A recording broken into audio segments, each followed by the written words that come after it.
नया साल आने से पहले मन को थोड़ा ठहराकर ये बात सुन लेना।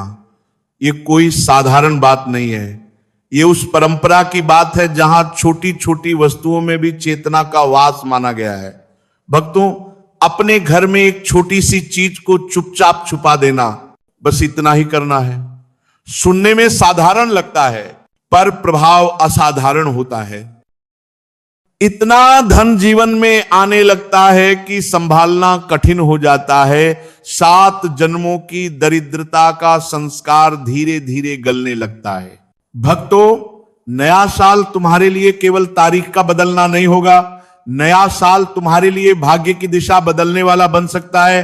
धन, प्रेम, विवाह, संतान सुख, घर परिवार की खुशियां, रोगों से मुक्ति, जिन चीजों के लिए तुम जन्म जन्मांतरों से तड़पते आए हो, वह सब संभव होने लगता है। क्योंकि भक्तों, जिस छोटी सी वस्तु की हम बात कर रहे हैं उसमें केवल पदार्थ नहीं है, उसमें माता लक्ष्मी और धन के देवता कुबेर की चेतना का वास माना गया है। उसमें पूरे ब्रह्मांड की सूक्ष्म शक्ति समाहित मानी गई है। आज भक्तों, जब ऐसी वस्तु श्रद्धा के साथ घर में स्थापित होती है तो माता लक्ष्मी स्वयं उस घर की ओर आकृष्ट होती है। शनिदेव की कृपा ढाल बनकर खड़ी हो जाती है। शत्रु कितने भी हो, कितने भी षड्यंत्र हो, कितने भी तंत्र मंत्र क्यों न कराए जाए, वे प्रभावहीन हो जाते हैं। जीवन में वह स्थिति आने लगती है कि जो लोग कभी उपहास करते थे वही सम्मान करने लगते हैं। जो रिश्तेदार गरीबी देखकर मुंह फेर लेते थे वही निकट आने लगते हैं। मरकारी भक्तों, मैं जानता हूं मन कहता है इतना सब कैसे हो सकता है, पर याद रखो, परंपरा में विश्वास और नियम का बहुत बड़ा महत्व होता है। ये उपाय दिखावे के लिए नहीं है, इसे किसी को बताना नहीं है, न माता को, न पत्नी को, न पति को, न घर के किसी अन्य सदस्य को। चुपचाप करना है और भूल जाना है, क्योंकि जहां दिखावा आता है वहां प्रभाव कम हो जाता है। अबुरकन भक्तों, मैं ये भी जानता हूं कि तुम में से बहुत से लोग जीवन से थक चुके हैं। इतना दुहक देख लिया है कि अब मंदिर जाने, भगवान से प्रार्थना करने की भी शक्ति नहीं बची।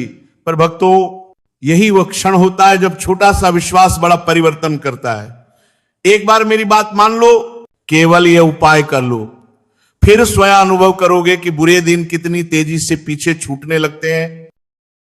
अब का भक्तों, पुराने समय में राजा महाराजा भी कुछ वस्तुओं को अपने महलों में गुप्त रूप से रखते थे। उसी से उन्हें विजय, संतान, ऐश्वर्य और सम्मान प्राप्त होता था। वही परंपरा आज भी जीवित है, इसीलिए इसे हल्के में मत लेना।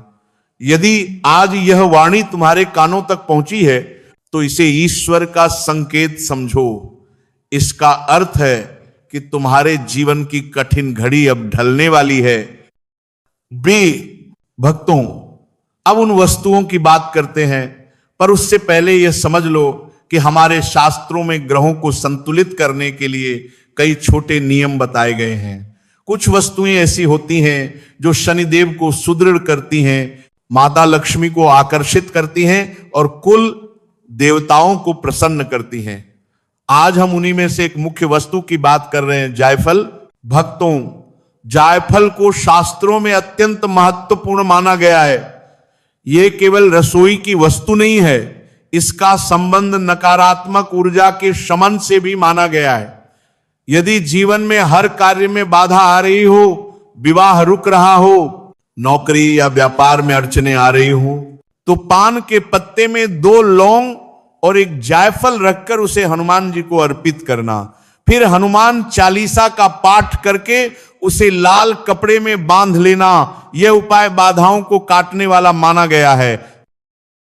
भक्तों, इसे ताबीज की तरह अपने पास रखना हो, पर्स में रखना हो या हाथ पर बांधना हो, श्रद्धा के साथ करो। हनुमान जी की कृपा से कार्य बनने लगते हैं, भय घटने लगता है और आत्मविश्वास जागृत होता है। और भक्तों, यदि कोई शत्रु तंत्र मंत्र से परेशान कर रहा हो, घर में अशांति हो, कलह बढ़ गई हो, कर्ज चढ़ता जा रहा हो, तो एक जायफल को हनुमान जी के चरण सिंदूर से स्पर्श कराकर घर के मुख्य स्थान की मिट्टी में गाड़ देना। यह उपाय नकारात्मक शक्तियों को निष्क्रिय करने वाला माना गया है। कहा गया है कि ऐसा करने से किया गया तंत्र उल्टा उसी पर लौट जाता है जिसने किया हो। भक्तों, ये उपाय किसी भय के लिए नहीं बल्कि आत्मरक्षा और संतुलन के लिए है। इसमें किसी तांत्रिक के पास जाने की आवश्यकता नहीं, किसी भारी खर्च की आवश्यकता नहीं, केवल श्रद्धा और नियम की आवश्यकता है। और अब भक्तों, उस अंतिम उपाय की बात जो सर्वकामना पूर्ति से जुड़ा माना गया है। यदि गरीबी पीछा नहीं छोड़ रही, धन आता है पर टिकता नहीं, विवाह या संतान में बाधा है, तो 2 जायफल लेकर उन पर लाल चंदन लगाकर एक जायफल को तुलसी माता के पौधे में सदा के लिए गाड़ देना और नियमित जल देना। यह उपाय शनिदेव और माता लक्ष्मी दोनों से जुड़ा माना गया है। आरडू भक्तों, तुलसी भक्ति का प्रतीक है और जायफल कर्म का। जब कर्म भक्ति से जुड़ता है तो जीवन में स्थिरता आती है। यही इस उपाय का भाव है। कोई जादू नहीं, कोई चमत्कार नहीं, केवल चेतना का संतुलन। भक्तों, ये सब सुनकर डरना नहीं, लालच में भी नहीं पड़ना। इसे एक नियम, एक संकल्प की तरह अपनाना। नया साल बाहर नहीं, भीतर से बदलना है। जब भीतर की दिशा बदलती है तब बाहर की परिस्थितियां अपने आप बदलने लगती हैं। यही इस वाणी का भाव है, यही इस प्रवचन का सार है।